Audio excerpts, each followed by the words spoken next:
श्रीरामचंद्रा करुणा समुद्रा ध्यातो तुझी राजसयोग मुद्रा नेत्री नये रे तुझ वीण निद्रा कै भेट शिबा मजला सुभद्रा जय जय रघुवीर समर्थ.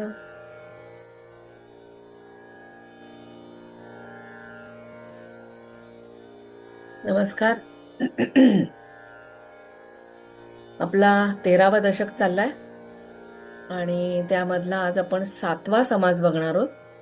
प्रत्यय विवरण. हा समास अभ्यासताना किंवा श्रवण करत असताना अतिशय मन लावून त्याचं श्रवण करा. शक्यतोवर त्यातल्या ज्या संकल्पना आहेत त्या मी जास्तीत जास्त स्पष्ट करायचा प्रयत्न करणार आहे, जेणेकरून कोणाच्या मनात काही अडचणी राहू नयेत. कारण खूप संकल्पना याच्यामध्ये आहेत आणि त्या म्हणजे त्या वेळेला त्या शब्दाला अडून राहू नका. शेवटपर्यंत नीट ऐका, नाहीतर मग तिथे आपण अडकून राहिलो ना की मग पुढे काय चाललंय ते लक्षात येत नाही. आणि त्याच्यासाठी मी सांगते की त्या शब्दाला अडून राहू नका.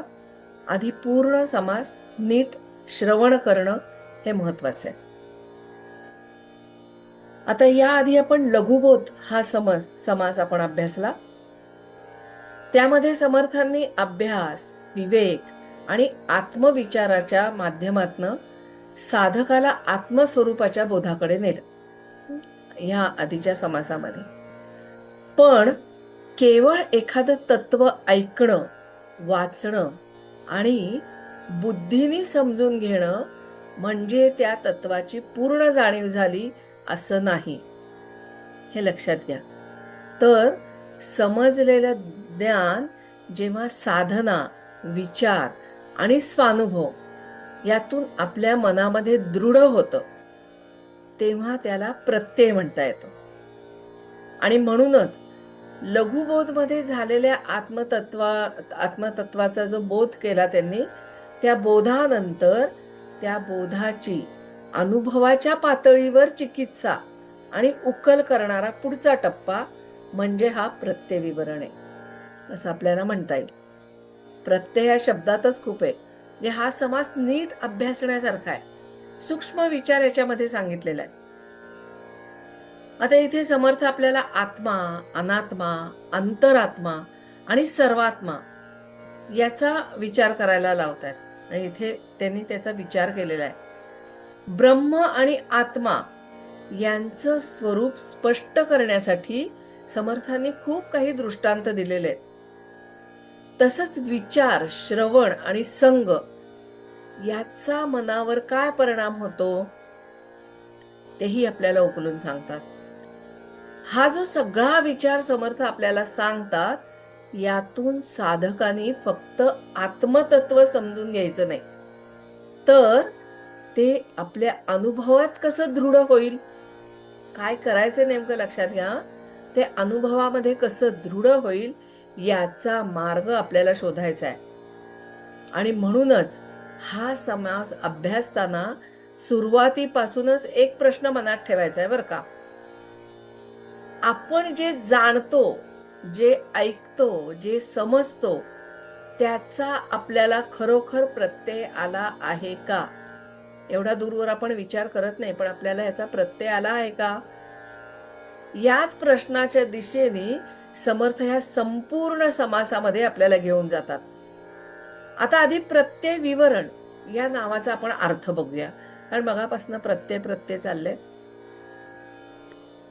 इथे प्रत्यय या शब्दाचा अर्थ केवळ एखाद्या गोष्टीची माहिती, म्हणजे मगाशी मी म्हटलं तसं एखाद्या गोष्टीची माहिती किंवा बौद्धिक समज असा नाहीये. तर प्रत्यय म्हणजे प्रचिती, प्रत्यक्ष अनुभवातनं झालेली खात्री, आत्मप्रत्यय.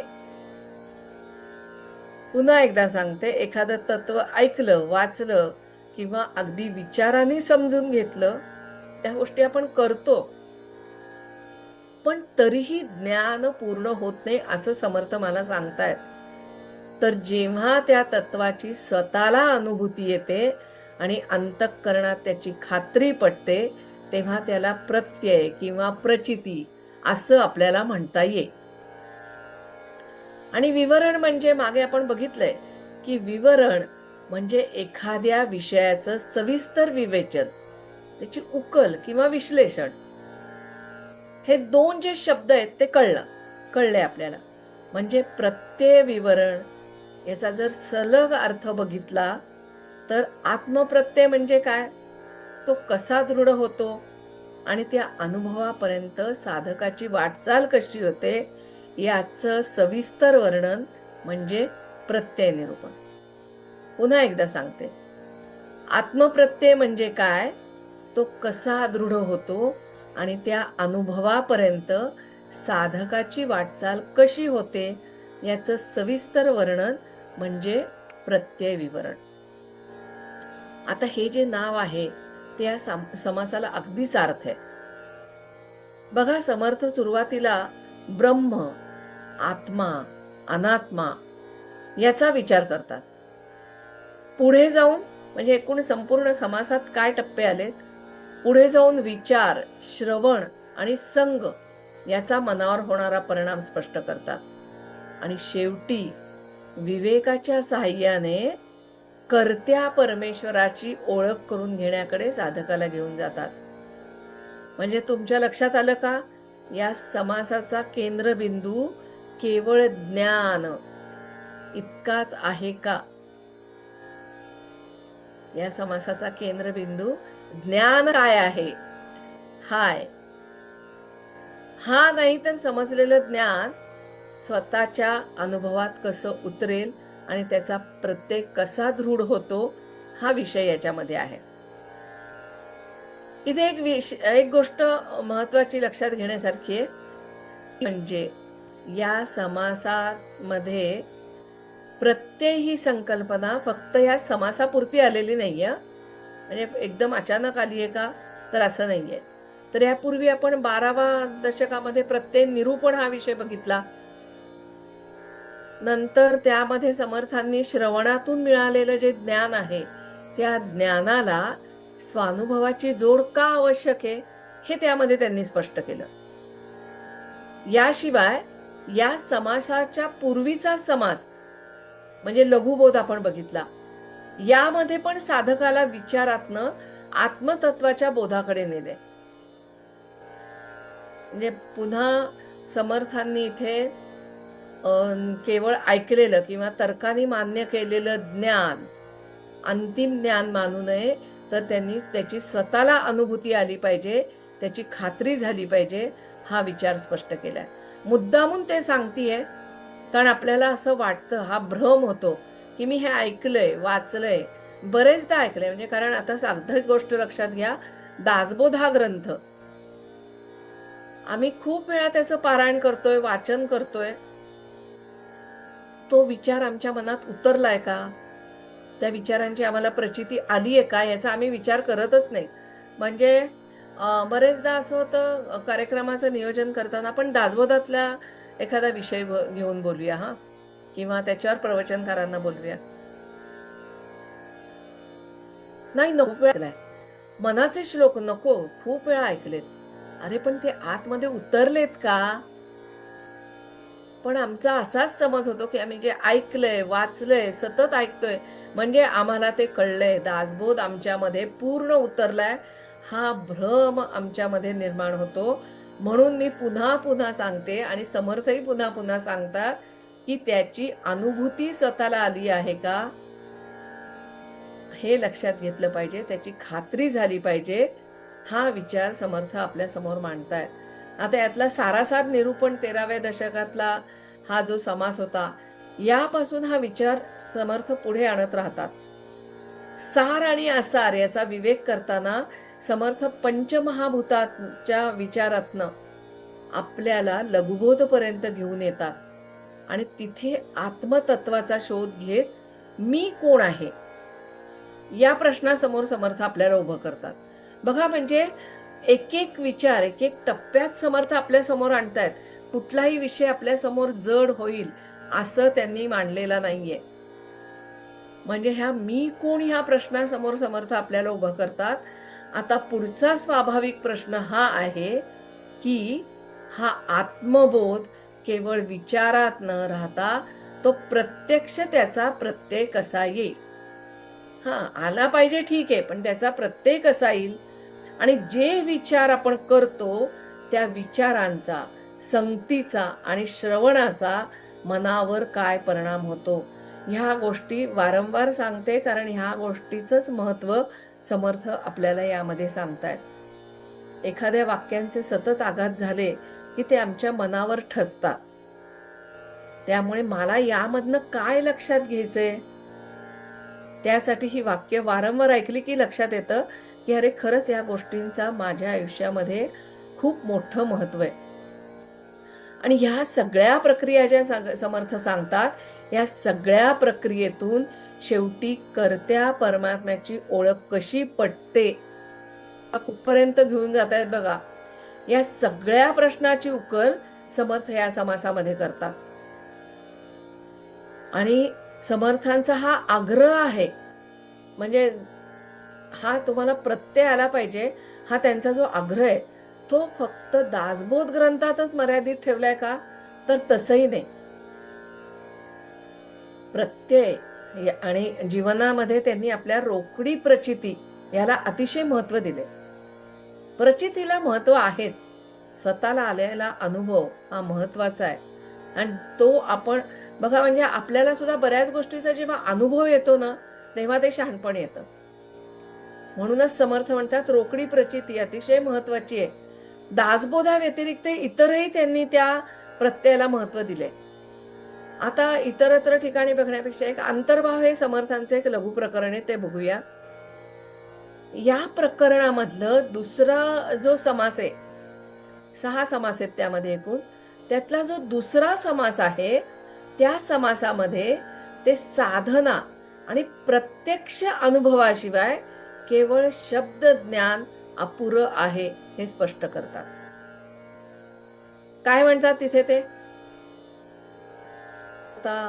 पूर्णबाणेना सर्वथा साधने वीण ज्ञानवर्ता बोलोचिन ये श्रीराम.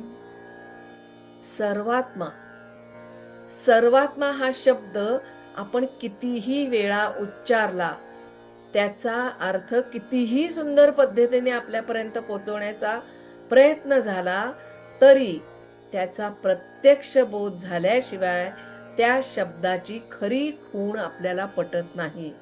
म्हणजे ते शब्द समजून घेताना तिथपर्यंत पोचणं गरजेचं आहे. आणि म्हणून समर्थ साधनेचं महत्व सांगतात या ठिकाणी. साधना कशी महत्वाची, आणि त्या मार्गाने जातानाच आपल्याला प्रत्यय येणार आहे ना. आता प्रत्येक ठिकाणी समर्थांनी हे सगळं स्पष्ट करताना काही दृष्टांत दिलेले आहेत. तिथे पण त्यांनी अन्नाचा दृष्टांत दिला. बघा, अन्नाबद्दल कितीही बोललो, कितीही त्याचं रसाळ वर्णन केलं, तरी त्या बोलण्याने भूक भागते का हो? किंवा त्या अन्नाची चव तरी कळते का? म्हणजे प्रत्यक्ष आपल्याला ते अन्न घ्यायलाच लागतं ना. तसंच ब्रह्मज्ञानाबद्दल बोलणं आणि त्या ज्ञानाचा प्रत्यक्ष अनुभव येणं, या दोन्ही वेगळ्या गोष्टी आहेत. ऐकणं आणि अनुभव घेणं या दोन्ही वेगळ्या गोष्टी आहेत. समर्थांच्या विचारात एक विशिष्ट साधना क्रम आपल्याला पाहायला मिळतो. बघा, श्रवणातनं विचार मिळतो, मननातनं तो स्पष्ट होतो, विवेकातून सार आणि आसाराची ओळख पटते, आणि साधना आणि स्वानुभवातून त्या ज्ञानाचा प्रत्यय दृढ होतो. आता लघुबोध समासामध्ये आत्मतत्वाचा जो बोध झाला, वारंवार हे सगळे समास आपल्याला बघायचे हा, त्यामधनं जो बोध झाला तो केवळ विचार म्हणून न राहता मनुष्याच्या प्रत्यक्ष अनुभवात कसा दृढ व्हावा या दिशेने समर्थ आता पुढची वाट आपल्याला दाखवतात. एका ते कसे गुंतलेत बघा समास. आणि या प्रवासात समर्थ फक्त आत्मा ब्रह्म याची माहिती देत नाहीत, तर त्या ज्ञानाचा प्रत्यय साधकाच्या जीवनात कसा दृढ होईल याबद्दल आता ते आपल्याला मार्गदर्शन करतात. मार्गच दाखवतात असं म्हणायला काही हरकत नाहीये. प्रत्यक्ष समाज जाणून घेण्यापूर्वी मला काही गोष्टी या ठिकाणी स्पष्ट करायच्या आहेत आणि त्या तुम्ही समजून घेणं पण गरजेचं आहे. कारण ह्या विषयावर खूप जणांना प्रश्न असतात. मागे सुद्धा याबद्दल प्रश्न विचारले गेलेत. या समासामध्ये आत्म्याशी संबंधित काही संज्ञा आल्या आहेत. त्या आपल्याला नीट समजून घ्यायच्या आहेत. तरच पुढच्या ओव्या अभ्यासताना त्या संज्ञेमध्ये मन अडकून राहणार नाही. आधीच त्या गोष्टी स्पष्ट करून घेऊया. खूप विस्तार नाही, पण एक महत्वाची गोष्ट सांगते. आत्मा, जीवात्मा, अनात्मा हे शब्द समर्थांनी अनेक ठिकाणी वापरलेत.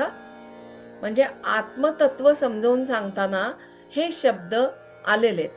म्हणजे हा समासामध्ये सुद्धा आपल्याला आत्मा, अंतरात्मा, जीवात्मा, सर्वात्मा, परमात्मा सगळ्या ह्या संज्ञा इथे आलेल्या आहेत. आता ही सगळी नावं पाहिली की गोंधळायला होतो, बरोबर ना? प्रश्न पडतो की आत्मा एक आहे का अनेक आहे? आत्म्याचे इतके प्रकार आहेत का? आता इथे सगळ्यात महत्वाची गोष्ट लक्षात घ्या की ही वेगळी वेगळी आत्मतत्व नाहीत, तर एकाच आत्मतत्वाकडे वेगवेगळ्या दृष्टीने केलेला हा निर्देश आहे. म्हणजे जसं की एखाद्या व्यक्तीला तिच्या भूमिकेनुसार वेगळी वेगळी नावं मिळतात, पण व्यक्ती एकच असते ना. तसंच आत्मतत्व एक असून त्याच्या अनुभवाचा संदर्भ, त्याचं कार्य किंवा त्याच्याकडे पाहण्याची दृष्टी बदलली की संज्ञा बदलते. अगदी साध्या उदाहरणातनं समजून घेऊया हा, म्हणजे तरच आपल्याला हे समजेल. म्हणजे एक व्यक्ती, म्हणजे उदाहरणार्थ मलाच घेऊया, माधवी. आता ती आई वडिलांची मुलगी आहे, भावंडांची बहीण आहे, पतीची पत्नी आहे, मुलांची आई आहे आणि नातवंडांची आजी आहे. कुणाची काकू आहे, कुणाची मावशी आहे. नाती बदलली, नाती आणि भूमिका बदलत गेल्या, पण व्यक्ती ती बदलली का? नाही ना. म्हणजे बघा, उपाधी आणि नाते संबंध अनेक, पण व्यक्ती एक, ती मात्र एकच आहे. आता हे मी तुम्हाला व्यवहारातलं उदाहरण दिलं, कारण त्यामुळे आपल्याला ह्या संकल्पना नीट समजतील. पण आत्म्याच्या बाबतीत तंतोतंत समानार्थी असे हे उदाहरण नाहीये बरं का. कारण जीवात्मा, अंतरात्मा, सर्वात्मा, शिवात्मा ह्या सगळ्या ज्या संज्ञा आहेत त्या सामाजिक भूमिका नाहीयेत.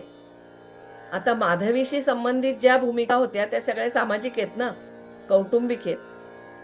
पण ह्या भूमिका सामाजिक नाहीयेत. तर आत्मतत्वाची वेगळ्या वेगळ्या दृष्टीने केलेली ही नावं किंवा निर्देश आहे. त्यामुळे संज्ञा अनेक असल्या तरी सुद्धा त्यामागचं आत्मतत्व एक आहे.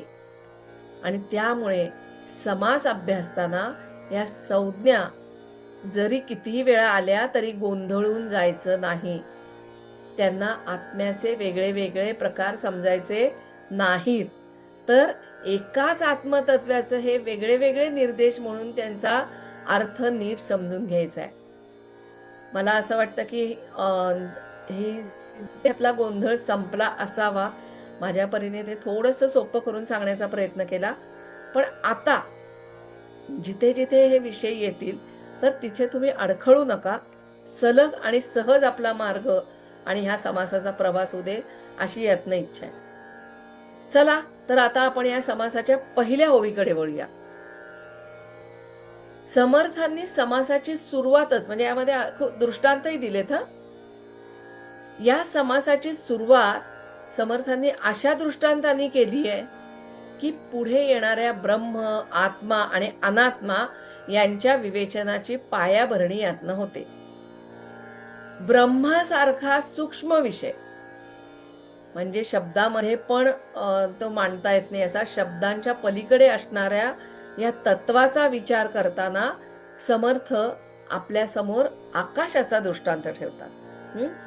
म्हणजे बघा, निर्मळाभास निराभास तयास दृष्टांत आकाश.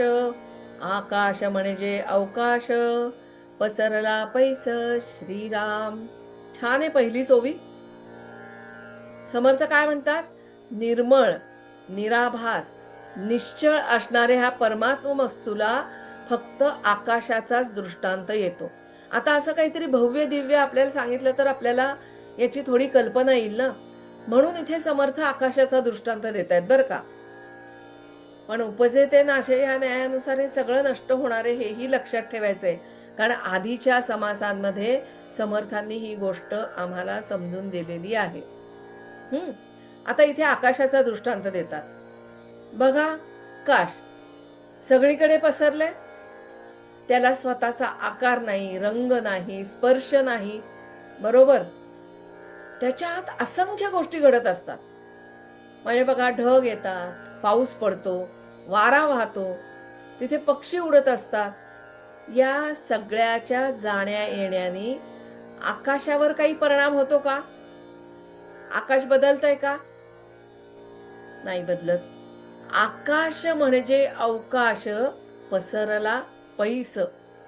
आकाश म्हणजे अमर्याद अवकाश, सगळीकडे पसरलेली जागा. ते ह्या कोणत्याही हालचालींनी बदलत नाही, हे विशेष आहे. त्याच्यामध्ये काही बदल होत नाही. म्हणून समर्थांना आकाशाचा हा गुण जो निश्चल आणि निर्विकार आहे, त्याच्यासाठी त्याला ब्रह्म समजावून सांगण्यासाठी त्यांनी त्याचा उपयोग केलेला आहे. आकाशातला निश्चळ आणि निर्विकार हा गुण जो ब्रह्मामध्ये पण आहे.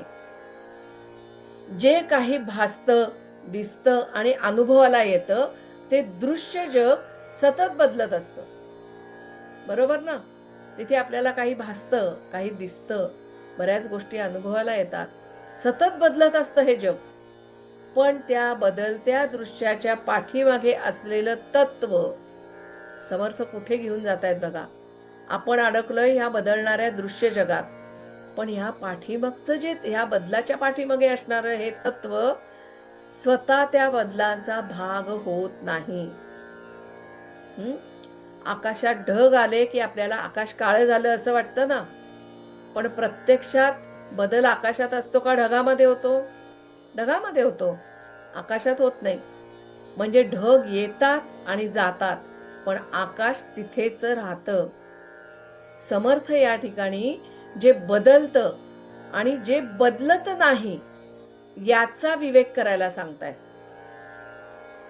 जे बदलतं आणि जे बदलत नाही याचा विवेक करायला सांगतात. दृश्य विश्व जे आहे ते सतत बदलतंय, बरोबर आहे. पण या परिवर्तनाला आधार देणारं निश्चल तत्व ते नेमकं काय आहे? आता त्या निश्चल तत्वाचा आपल्याला शोध घ्यायचा आहे.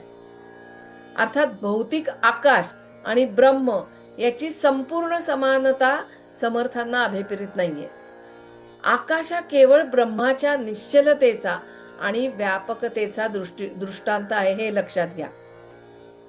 म्हणजे विश्वात कितीही हालचाली झाल्या, बदल झाले, तरी जे बदलत नाही, जे निश्चल निर्मळ असं जे आहे त्या तत्वाला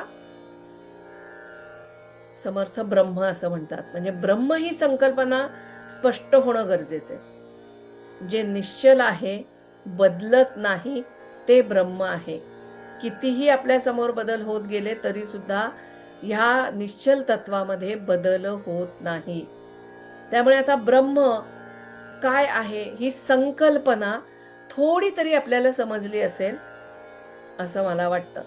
कारण ही त्याची ब्रह्माची संकल्पना स्पष्ट करण्यासाठीच समर्थांनी आकाशाचा दृष्टांत दिला, जे मला रोज दिसतं. आणि ह्या दृष्टांतातून त्यांनी आपल्याला दृश्यापेक्षा त्याच्या आधाराकडे पाहण्याची दृष्टी दिली.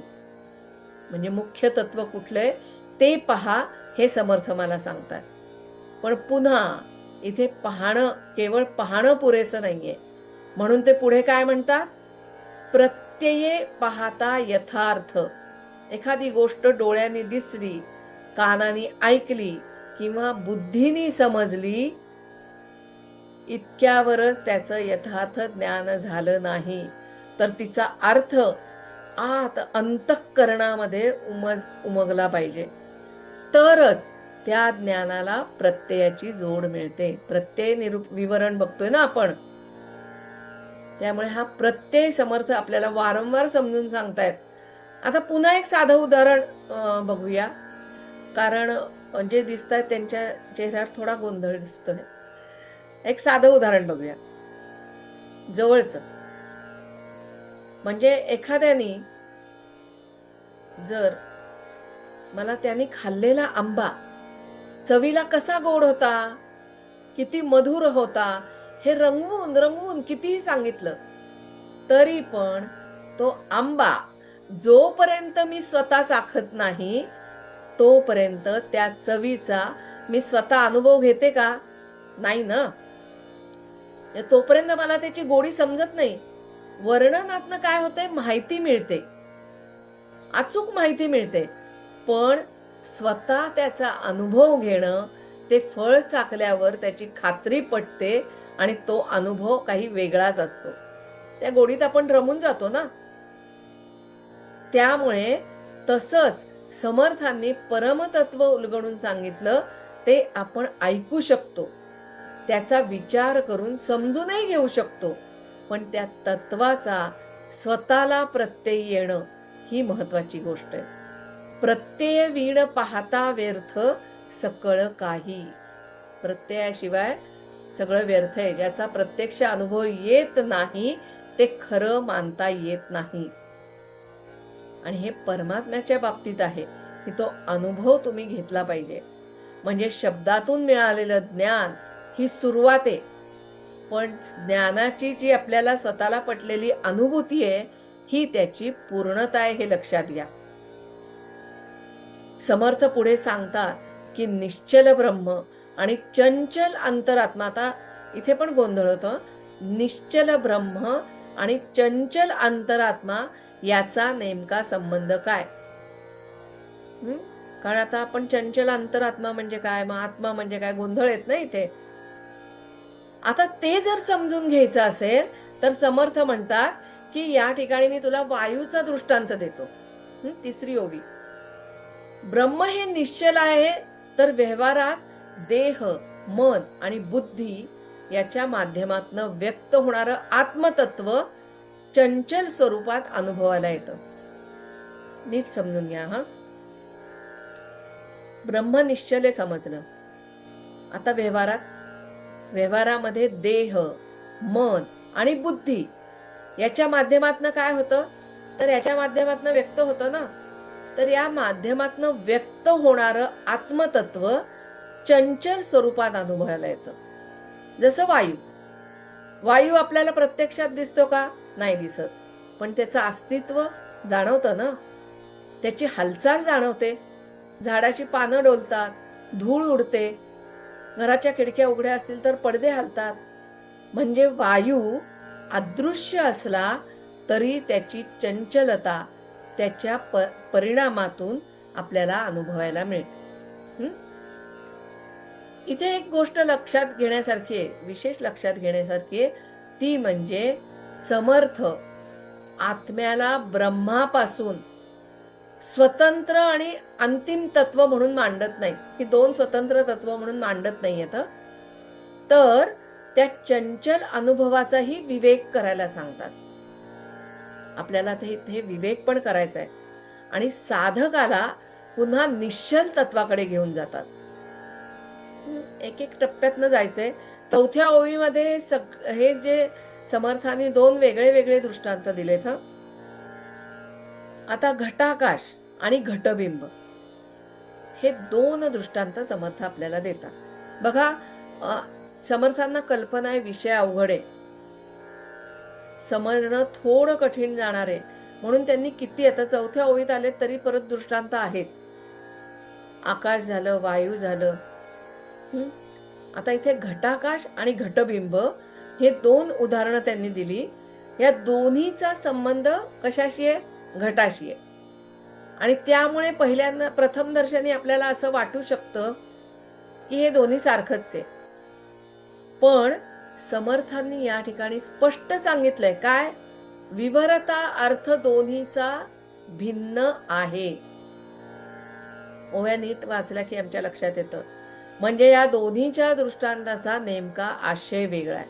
कसा ते समजून घेऊया. पहिला दृष्टांत कुठला आहे? घटाकाशाचा. मडक्याच्या आत असलेलं आकाश, म्हणजे बघा रिकामं मडकं आहे, त्याच्या आत असलेलं आकाश पाहिलं की ते मडक्यापुरतं मर्यादित आहे असं वाटतं. पण जर मडकं फुटलं तर? मडकं फुटल्यावर आकाश फुटतं का? किंवा त्याचा एखादा भाग नाहीसा होतो का? ते अखंडच राहतं ना आकाश. म्हणजे मडक्याची मर्यादा आकाशाला नाही, ते अखंडच राहतं. मडक्याची मर्यादा आकाशाला नाही आणि त्या मडक्यामुळे आकाशाला मर्यादा आली आहे असा भास निर्माण होतो. कारण आधी मडक्यामध्ये होतं ना आकाश, त्यामुळे तो भास निर्माण होतो. घटाकाश हा ब्रह्माचा दृष्टांत आहे. देह, मन, बुद्धी यासारख्या उपाधींमुळे चैतन्य मर्यादित आहे असं वाटतं. पण त्या उपाधींमुळे त्याच्या मूळ स्वरूपाला प्रत्यक्ष मर्यादा येत नाही. ब्रह्माचं स्वरूप अमर्याद आणि सर्वव्यापी आहे हे लक्षात घ्या. आपल्याला अंतिम काय जाणून घ्यायचंय? ब्रह्म काय आहे. आणि त्यासाठी समर्थ आपल्याला हे दृष्टांत देत आहेत. आता दुसरा दृष्टांत त्यांनी कुठला दिला? घटबिंब. मडक्यात पाणी आहे आणि त्या पाण्यामध्ये सूर्यबिंब पडतं. वास्तविक सूर्य किती आहे? एकच आहे ना. आता वेगळ्या वेगळ्या भांड्यामध्ये त्यामध्ये त्याच्या आकारानुसार, पाण्यानुसार त्याची प्रतिबिंब आपल्याला वेगळी वेगळी दिसतात.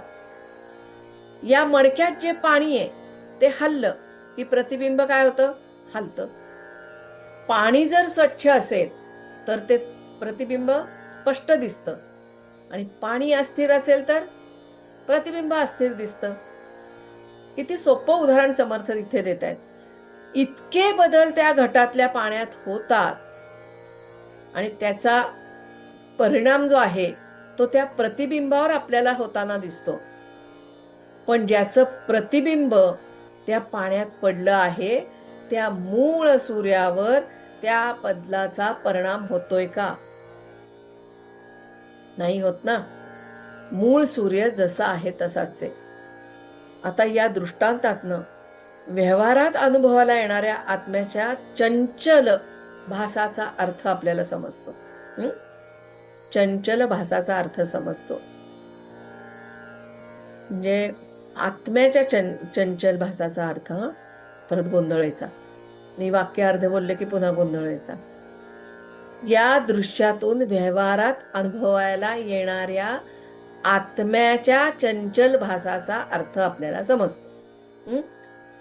देह, मन, बुद्धी आणि इंद्रियांच्या माध्यमातनं चैतन्य व्यक्त होताना त्यामध्ये अनेक बदल जाणवतात.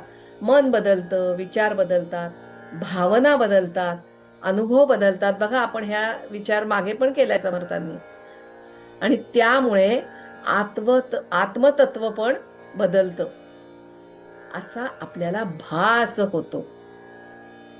प्रत्यक्षात आत्मतत्व बदलत नाही. जसं पाण्यातल्या प्रतिबिंबाच्या हालचालींचा परिणाम मूळ सूर्यावर होत नाही, तसंच व्यवहारामधल्या या बदलांचा परिणाम मूळ चैतन्यावर होत नाही. विवरता अर्थ दोन्हीचा भिन्न आहे.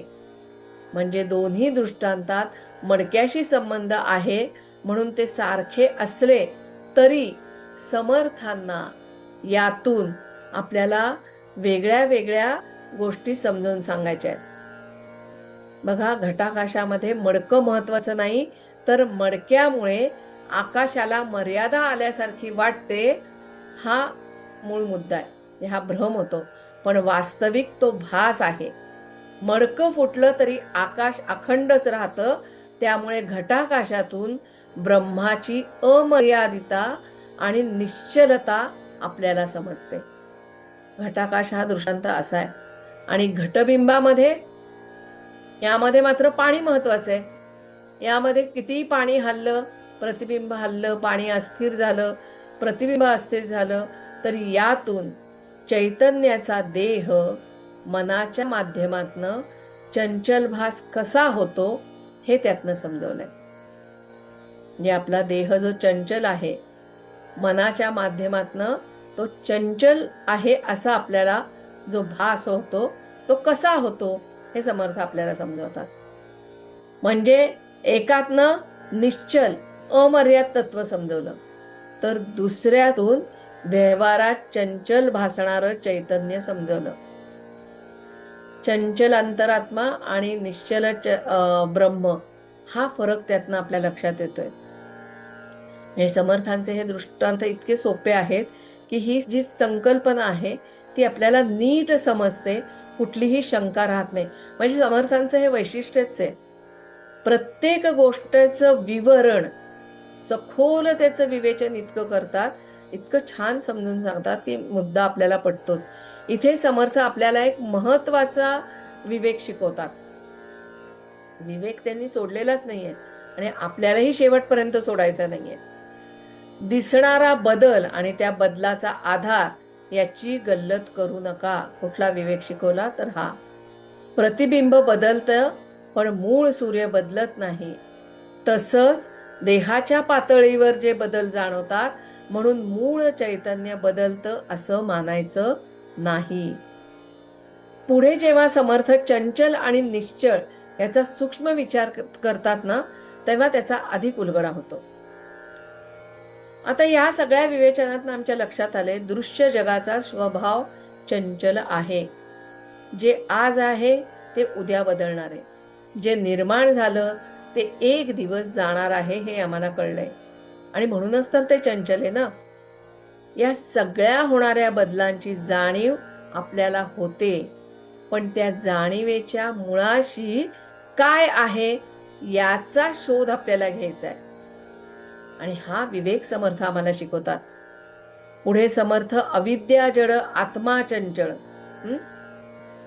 वेगळ्या वेगळ्या याच्यात समर्थ आपल्याला समजून सांगतात. आता अविद्या जड आणि आत्मा चंचळ हे जेव्हा समर्थ मला शिकवतात तेव्हा इथे अजून एक दृष्टांत देतात, कापूर आणि अग्नीचा. बघा, कापूर जड आहे, अग्नी चंचळ आहे. अग्नी कापराला पेटवतो. म्हणजे दोघं एकत्र आले की कापूर जळतो आणि शेवटी काय होतं, अग्नी पण शांत होतो ना. का अग्नी तसाच तेवत राहतो, अग्नी शांत होतो. तसंच या दृश्य जगात होणारे बदल, त्यामुळे आत्मा चंचळ आहे असं वाटतं, पण विवेक आणि आत्मज्ञानाने हा भ्रम दूर होतो. जसं कापूर आणि अग्नी दोघंही शांत होतात, तसंच आत्मविचारातनं, बघा नीट समजून घ्या, आत्मविचारातनं अविद्या म्हणजे अज्ञान निवळलं की चंचळपणाचा भास नाहीसा होतो. म्हणजे अविद्या नाहीशी झाली की चंचळ अंतरात्मा नाहीसा होतो, हे लक्षात घ्या. आणि तो चंचळ अंतरात्मा नाहीसा होऊन निश्चळ ब्रह्म तेवढं शिल्लक राहतं. या म्हणजे आता 6वी जी ओवी आहे त्यामधला मुख्य रोग काय आहे, आत्मा चंचळ आहे हे ठरवण्यावर नाहीये, तर आत्मा चंचळ का भासतो, त्यामागे अविद्येची भूमिका काय आहे हे समजून समर्थांनी आपल्याला 6व्या ओवीमध्ये सांगितलंय. आता पुढे जाऊन समर्थ चंचळ अनुभवातून साधकाने निश्चळ तत्वाकडे कसं वळावं हा विचार स्पष्ट केलाय. 30 ओव्या आहेत, पण प्रत्येक ओवी जेवढी आपण पिंजून काढू ना तेवढं थोडं आहे. 7व्या ओवीत समर्थ साधकाला काय सांगतात, म्हणजे जणू एक कसोटीच त्याच्या हातात देतात. काय, परीक्षावंत परीक्षिती खरे की खोटे. म्हणजे विवेकी साधकांनी खरं काय, खोटं काय, निश्चल काय, चंचल काय याची परीक्षा करावी. आता समर्थ इथे तर्कवितर्क करायला सांगत नाहीयेत हं. तर जे सांगितलंय ते स्वतः तपासून पहा, महत्वाचंय. अनुभव घ्या, खरं काय आहे ते स्वतः जाणून घ्या, असा त्यांचा आग्रह आहे. बर, समर्थ आता हे चंचल आणि निश्चळ यावर थांबत नाहीये, तर ते साधकाला आता मूलभूत प्रश्न विचारायला लावतात. कोणते प्रश्न? चंचल काय आहे, अनात्म काय आहे, आणि या सगळ्याला जाणणारं आत्मतत्व कोणतं आहे. या आत्मानात्म विवेकातून पुढे सारासार विचार उलगडतो आणि यातून दृश्यावरची पकड कमी होत जाते. दृश्यावरची पकड कमी होणं हे समर्थांना अपेक्षित आहे. म्हणजे हे फक्त साधकांना नाहीये बरं का, आपल्याला पण आहे. आता यातून साधकाची दृष्टी बाह्य जगापासनं अंतर्मुख होते. आपण म्हणतो आम्ही उपासना करतो, आम्ही जप करतो, आम्ही अनेक व्रतवैकल्य करतो, ह्या सगळ्यांमधनं आम्ही अंतर्मुख होतो आहोत का, हा विचार स्वतःला विचारायचा हा प्रश्न. आणि साधकाची दृष्टी ह्या बाह्य जगातनं अंतर्मुख होते आणि निर्गुण तत्वाच्या चिंतनाकडे त्याचं मन वळतं. असं आपलं होतंय का? आपल्या भोवती अनेक देह आहेत, पण या जड देहांना चेतना देणारं तत्व कोणतं, हा प्रश्न समर्थ आता आपल्या समोर ठेवतात. जड अनेक, आत्मा एक. पुन्हा तीच संकल्पना समर्थ आपल्याला समजून सांगतायत. जड अनेक, आत्मा एक हा आत्मानात्म विवेकाचा आरंभ आहे. पुढे समर्थ सर्वी वर्ते सर्वात्मा, म्हणजे आत्मतत्व फक्त माझ्या पुरतं मर्यादित नाही. संकुचित विचार इथे कुठलेच सांगितलेले नाहीयेत. हे तत्व माझ्या पुरतं मर्यादित नाही, तर सर्वांच्या ठिकाणी तेच चैतन्य आहे. भगवंत सगळीकडे बघावा सांगितलंय ना. अनेक देह असले, त्याचे व्यवहार वेगळे वेगळे असले, तरी सगळ्यांना चेतना देणारं तत्व, मूलभूत तत्व एकच आहे. आणि त्याला समर्थ सर्वात्मा म्हणतात. सर्वांच्या ठिकाणी असणारं एकच आत्मतत्व. जसं एखाद्या सभागृहात खूप दिवे लागले, प्रत्येक दिवा वेगळा, रचना वेगळी, आकार वेगळा, प्रकाश देण्याची क्षमता वेगळी, हे सगळं वेगळं वेगळं असू शकतं, पण ते प्रकाशमान होतात. ती विद्युत शक्ती एकाच तत्वाची आहे ना. म्हणजे दिवे अनेक आहेत, पण प्रकाशामागची शक्ती एकच आहे. एकच सूत्र आपण अनेक दृष्टांतातनं बघतोय बरं का. आता इथे सर्वात्मा, अंतरात्मा, अनात्मा, निश्चळ आत्मा अशी अनेक नावं आली आहेत, पण याचं स्पष्टीकरण आपण सुरुवातीलाच पाहिलंय. इथे गोंधळून जायचं नाही. समर्थ इथे सर्वत्र जाणणाऱ्या चैतन्याच्या चंचळ व्यवहारालाही अंतिम सत्य मानून थांबायचं नाही, असं सांगतात. आणि असं सांगून या चंचलतेच्या पलीकडे असणारं जे निश्चल निर्विकार तत्व आहे ते जाणून घ्यायला सांगतात. या समासामधलं मुख्य सूत्र हेच आहे, किंवा दासबोध ग्रंथाचं सूत्रच हे, आम्हाला मुख्य तत्व जाणून घ्यायचंय. आता आत्मस्वरूपाचा शोध घेताना कोणत्या टप्प्याने जायचं, हा विचार समर्थांनी 11व्या ओवीत केलाय.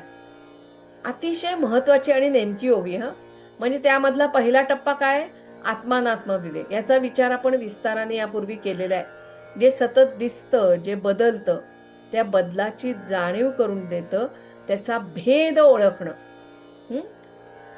हा आत्मानात्म विवेक. सविस्तर विचार आपण एका समासात केलेला आहे, त्यामुळे याच्यावर पुन्हा काही चर्चा अपेक्षित आहे असं मला वाटत नाही. त्यातला दुसरा टप्पा काय आहे, सारासार विचार. जे क्षणिक आहे हे सुद्धा आपण बघितलंय. जे क्षणिक आहे, जे निश्चल आहे, जे बदलतं आणि जे टिकून राहतं, त्याची परीक्षा करणं म्हणजे सारासार विचार. आणि या सारासार विचारांनी प्रकृतीचा संहार घडतो. आता संहार म्हणजे काय, नाश का, दृश्य जगाचा सगळा नाश असं काही अपेक्षित आहे का? तर या दृश्य जगातलं हे दृश्य जगत म्हणजेच अंतिम सत्य हे मानण्याचा जो आपल्याला मोह किंवा हा भ्रम आपल्याला जो झालाय त्याचा क्षय होणं हा प्रकृतीचा संहार आहे. तो होणं गरजेचं आहे. म्हणजे प्रकृतीचा निराश झाला म्हणजे विवेक प्रलय साधतो. आता हे प्रलय पण नीट समजून घेणं गरजेचं आहे. हा विषय पुढे येणार आहे तेव्हा आपण ह्याचं स्पष्टीकरण बघूया, कारण हा समासच एवढा मोठा वाढत चाललाय. पण तेव्हा विवेक प्रलय घडतो म्हणजे दृश्य जग नष्ट होत नाही, पण त्याला अंतिम सत्य मानण्याची बुद्धी नाहीशी होते. हा विवेक प्रलय थोडक्यात. तोच तर नष्ट व्हायला पाहिजे ना. दृश्य जग हे अंतिम सत्य आहे हे जे आपण मानतो ती बुद्धी नाहीशी होणं गरजेचं आहे. अध्यात्म श्रवणाने अंतरात्मा निर्गुण ब्रह्म स्वरूपामध्ये अंतर्धान पावतो. आता अध्यात्म श्रवणावर पण भर दिलेला आहे, कारण त्याच्यामुळेच व्यक्तीच्या वृत्ती बदलत असतात. आता 13व्या ओवीपासनं समर्थांनी अतिशय महत्वाच्या विषयाकडे आपलं लक्ष वेधलं. दृश्य जगावरची आसक्ती कमी करायची आणि दृष्टी अंतरात्म्याकडे वळवायची. शब्द कळले, टप्पे समजले, पण ही अंतर्मुख झालेली दृष्टी टिकवायची कशी? मनाला योग्य दिशा मिळणार कशी? आणि आपल्या अंतःकरणावर नेमका परिणाम कशाचा होतो? कारण आपलं मन ज्या विचारांचं, ज्या विषयांचं चिंतन करत असतं आणि ज्या संगतीमध्ये ते सतत असतं त्याचाच रंग अंतःकरणावर चढतो. आपण काय ऐकतो, आपण काय विचार करतो, या सगळ्याचा परिणाम आपल्या अंतःकरणावर होत असतो. म्हणून समर्थ आत्मानात्म विवेकातनं मनाच्या जडणघडणीकडे आता वळलेले आहेत. कारण हे सगळं आम्हाला कळलं हो, पण आपलं मन चंचल आहे ना, त्याला कसं ह्या सगळ्याकडे वळवायचं? कारण माणसाची सहज वृत्ती समर्थ जाणतात. सर्वसाधारणपणे आपण ज्या विचारांचा स्वीकार करतो, ज्या अर्थाला मनामध्ये स्थान देतो, तशीच आपली वृत्ती घडते. म्हणजे एक छोटं उदाहरण बघूया. समजा एखाद्या मुलाला परीक्षेमध्ये अपेक्षित गुण मिळाले नाहीत, तर तो काय विचार करतो? म्हणजे प्रत्येकाची विचार करण्याची क्षमता वेगळी आहे. एक मुलगा विचार करतो, माझ्याकडनं काहीच होणार नाही, मीच कमी आहे, माझ्यामध्ये काही अर्थ नाही. हा विचार वारंवार त्याच्या मनात राहिला तर पुढच्या वेळेला त्याचा आत्मविश्वास कमी होतो, तो प्रयत्नच करत नाही.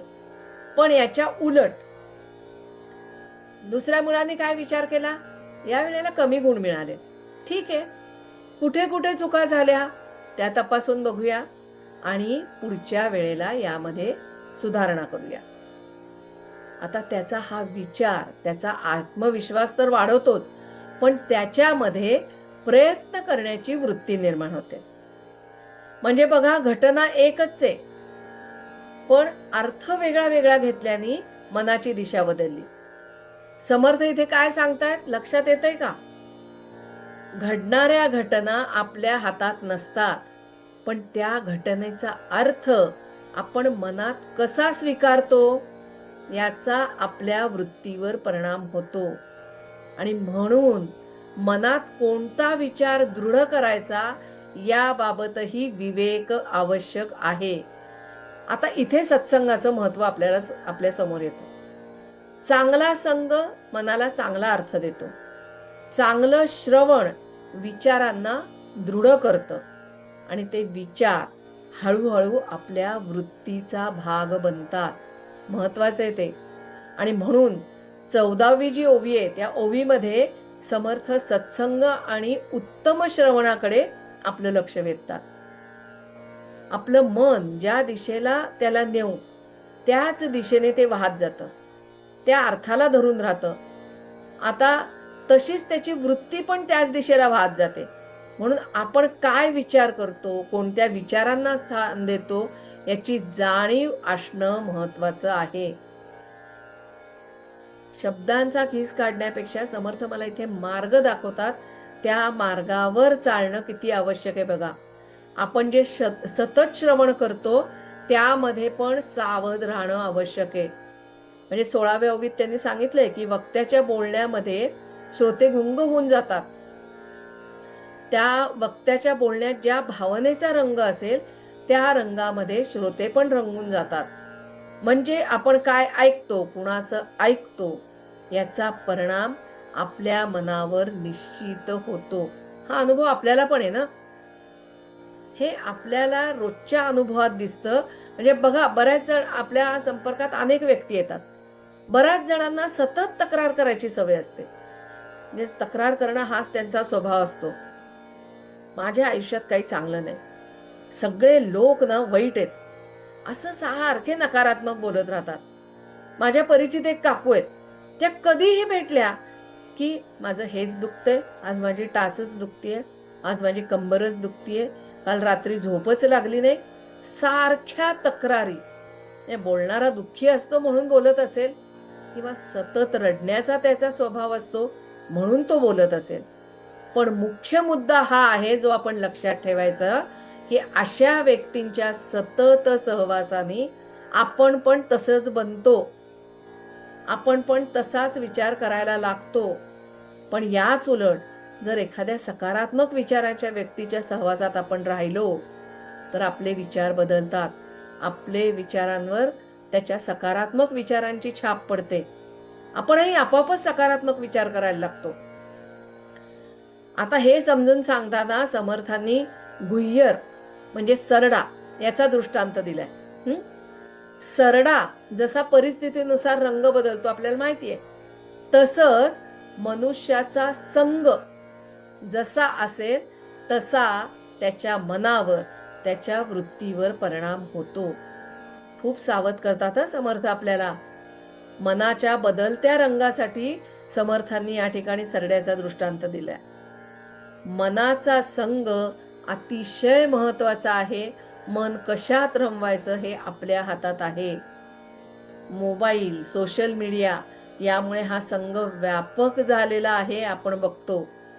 आपण स्क्रीनवर जे वारंवार ऐकतो किंवा जे पाहतो त्याचा आपल्या मनावर संस्कार होत जातो.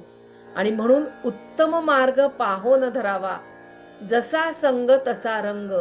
म्हणून कोणाचं ऐकायचं, कोणाच्या सहवासात राहायचं याची विवेकाने निवड करणं महत्वाचं आहे.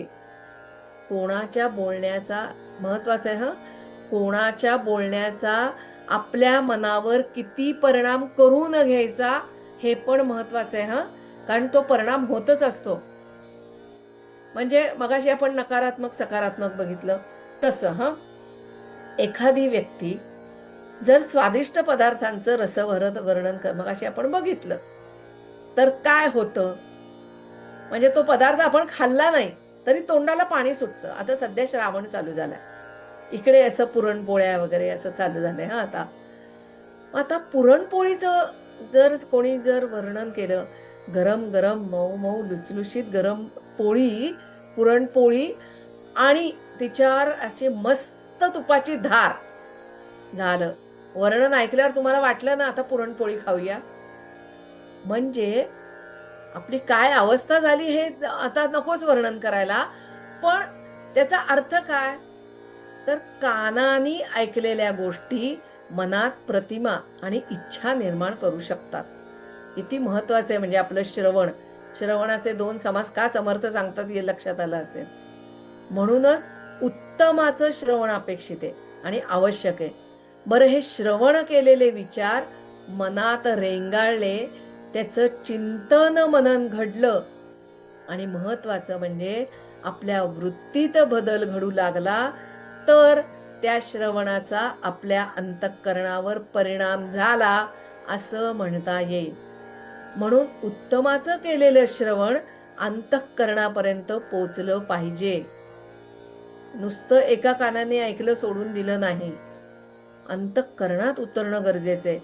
थोडक्यात आपण ज्या अर्थाचा स्वीकार करतो, ज्याचं श्रवण करतो जसा संग धरतो त्याच रंगात आपलं मन रंगत जातं. म्हणून मनाची दिशा जपायची आहे. का मनाचे श्लोक सांगितले? मनाची दिशा जपायची आहे. आणि ती दिशा जपायची असेल तर संग, श्रवण आणि विचार याची विवेकाने निवड केली पाहिजे. आणि अंतरंगात जे साठतं त्याची सतत परीक्षा करता आली पाहिजे. 21 आणि 22 जर ओवी तुम्ही बघितली तर समर्थांनी या सगळ्या विवेकाचा उपयोग नेमका कशासाठी करायचा हे सांगितलेलं आहे. मनाची जी सतत अनेक विषयांकडे धावपळ चाललेली असते ना, मन त्यातच रमलेलं असतं.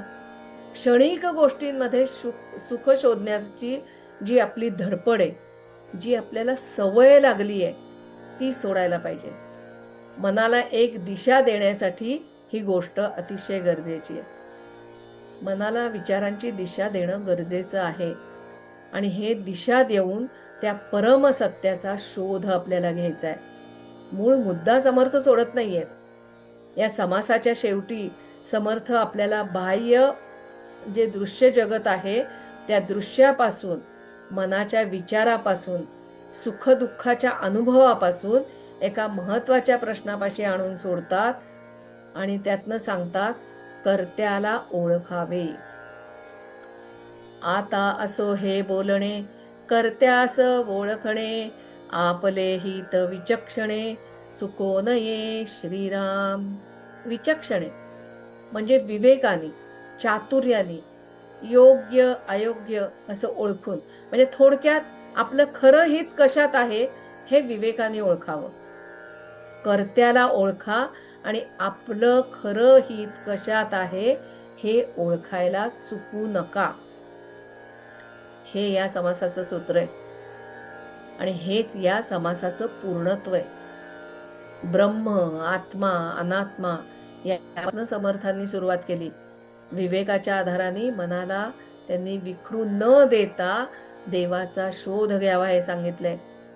क्षणिक आणि शाश्वत याचा विवेक करा आणि शेवटी कर्त्याला ओळखा. हा समास आपल्याला फक्त आत्मतत्व समजून सांगत नाही, तर तो ज्ञानापासून विवेकाकडे आणि विवेकापासून साधनेकडे आणि या साधनेपासून कर्त्याच्या ओळखीपर्यंत घेऊन जातो. हाच या समासाचा अंतिम संदेश आहे. हाच ज्ञानाचा प्रत्यय आणि हाच खरा सुखाचा मार्ग आहे. जय जय रघुवीर समर्थ.